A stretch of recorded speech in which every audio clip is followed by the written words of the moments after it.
Midnight's first season is just around the corner, and it's going to play a little bit differently than past seasons. That's right, different styles of rewards. Mythic Plus going to reward even more than it already does. Let's just jump straight in. Oh, watching the news? No, you're not. You're watching the biggest giveaway ever from Samiccus. $140 in BNet balance could be yours. All you got to do is watch 1 hour of this shitty stream. That's right.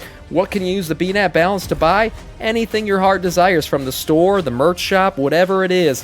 Listen, guys, you can get yourself the long boy mount. That thing is available again. Maybe get yourself some pets for all I care. Hey, even a little mount pack. Yeah, maybe you're a classic Andy who just enjoys the classic version of the game. There's things you can buy as well. Listen, guys, all it takes is watching 1 hour of this shitty stream. You will get 1 point to enter the giveaway. Every hour beyond that is another point you can use to enter the giveaway. Enter multiple times. Buy shit off the merch shop. Buy these Judgment Helm set. Buy some hats. Buy the, Pepe Dreadlord push pillow. Some cool sweaters. Whatever you want. I'm not judging how you spend it. I'm just going to give it to you if you win. Get yourself the epic, or I should say collector's edition. That's right. Guys, I'm live Monday through Friday, 5 a.m. Eastern time. Get in here. Watch 1 hour of stream. Every hour beyond, there's another chance to enter. Enter and win. Winner announced December 23rd.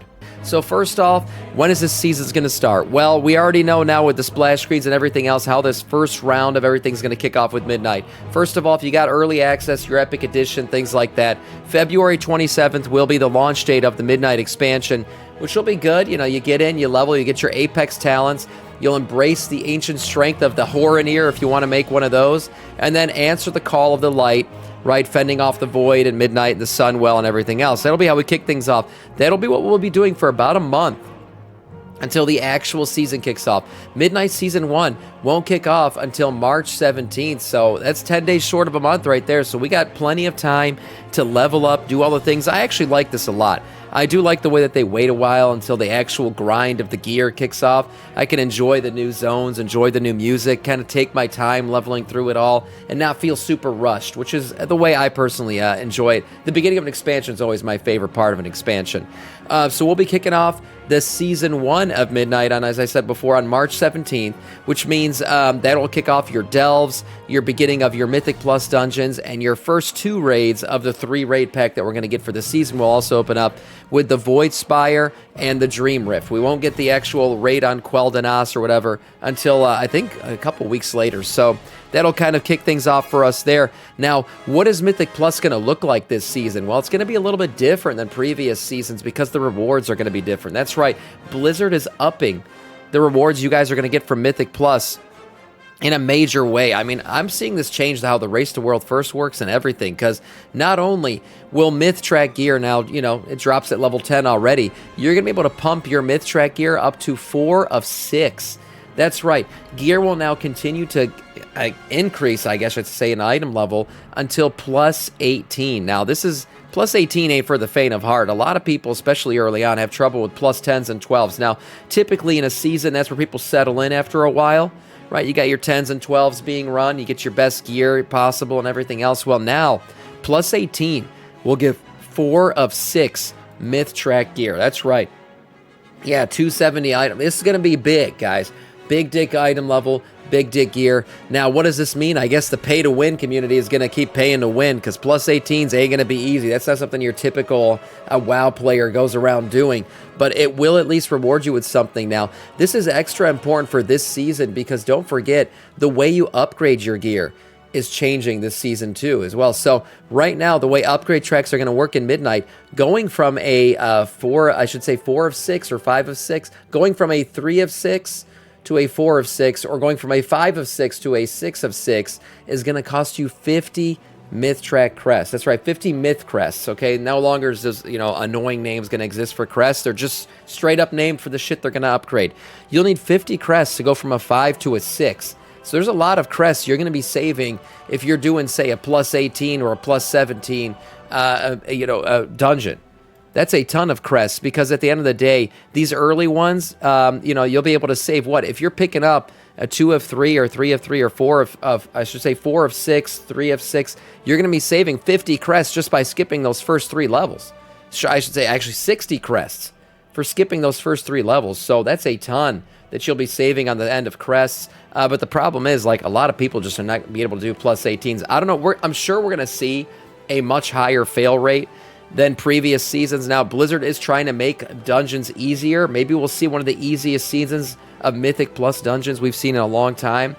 From basically the nerfs that I've seen and everything else, how big the polls are going to be, the annoyingness of interrupts and all that shit is being dropped down quite a bit. We're not going to get as much of the complicated shit that we have today in Mythic Plus runs, but that doesn't mean an 18 is going to be easy. So we'll see how this all plays out. I think we're going to see much higher fail rates than we've typically seen in prior seasons because people are just going to really try to push their keys as far as they can. I guess it works out, though, for the 3K IO achievement. Maybe more people will get it now that they're pushing themselves as high as plus 18s now to get that Myth Track gear. But there you go.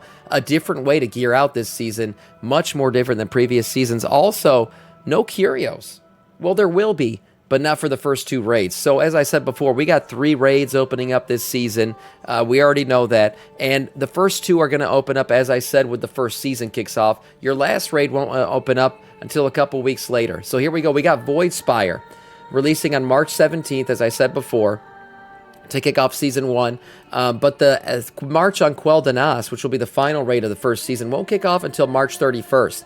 Now, this is the only raid that will drop the curios. If you're trying to remember what those are, they give you tier pieces, right? So getting those curios will not be something that you'll be getting for those first couple raids. Typically, the last boss drops those Omni token curios for players towards completing their tier set bonuses.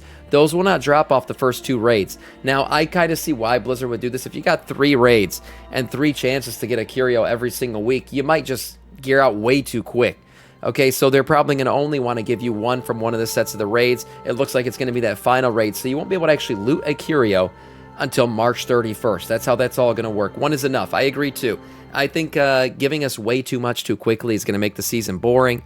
It's going to make things feel kind of trivial very early on. You're just not going to want to raid anymore. I don't think that gear should be impossible to get, but I also don't think we need triple curios for the first season either. So that's how that's going to work. Not a major change there when you think about it. At the end of the day, we've always only had 1 source of curio every season.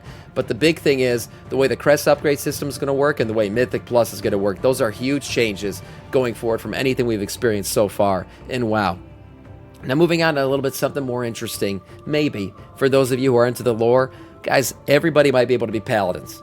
That's right. You guys saw the cinematic for Midnight and how it all looked and everything, and the paladins coming out of the Sunwell and looking all badass. Well, we are in the age of the paladins right now. Between Diablo and WoW, I mean, it's all you see everywhere. And yes, paladins might become more racially diverse. We've been seeing it for a little while now in WoW, where different races have been able to be paladins, but not officially playable just yet. Well, all those races are returning in Midnight. So we know Deleuze Moonfang, she was a Night Elf Paladin. She does show up in the battle there at the Sunwell. We'll see her once again. Night Elf Paladins have been a request for quite a while now, playing with maybe Moonlight instead of regular light, who knows. But yeah, Night Elf Paladins I could see definitely becoming playable.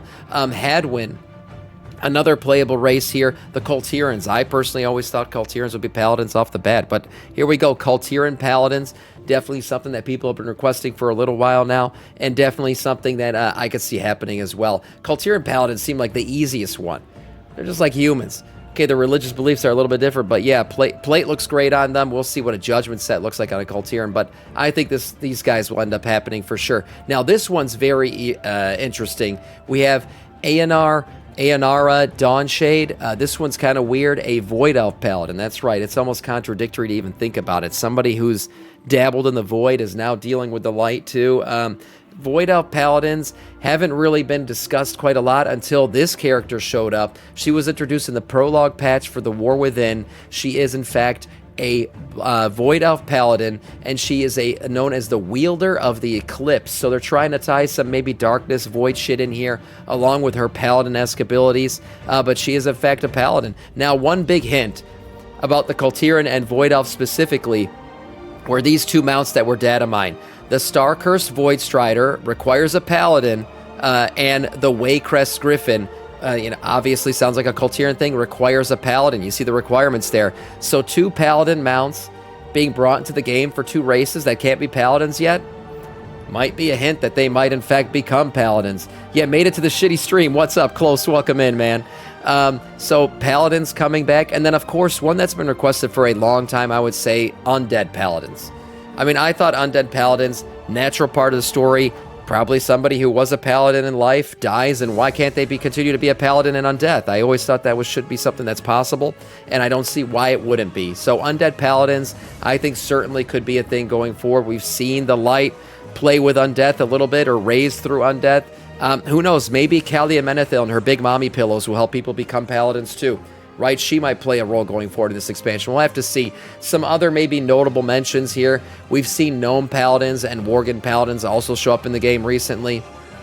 Even in Hearthstone, there's literally King Mechatork freaking showing up as a paladin as well, dabbling in the light stuff. I don't think that'll happen, but these are just kind of notable mentions here. And then one interesting one, if you think about it on the Horde side, right? We would talk about some alliance races here. On the Horde side, what is their name? Zandalari Trolls, right? They get their paladin powers from the Loa Razan. Now, interestingly enough, Razan bound himself to Vol'jin. They combined, and Vol'jin, what is he? He's a Darkspear troll. So maybe there will be a way for Darkspear trolls, thanks to that merger, to become paladins as well, just like their other troll brothers. We'll see if that ends up happening, but the story is there for it if they want to do it. Definitely a way to pull Darkspear trolls into the paladin ranks. Whether any of this happens or not, I think our best two hints right now are these mounts. We'll see if other races do become paladins, but for now, that's the big hint right now that we'll see. I think for sure we're going to get more paladin race combos. What they're going to be, we'll have to wait and see. But for now, that is all in terms of news.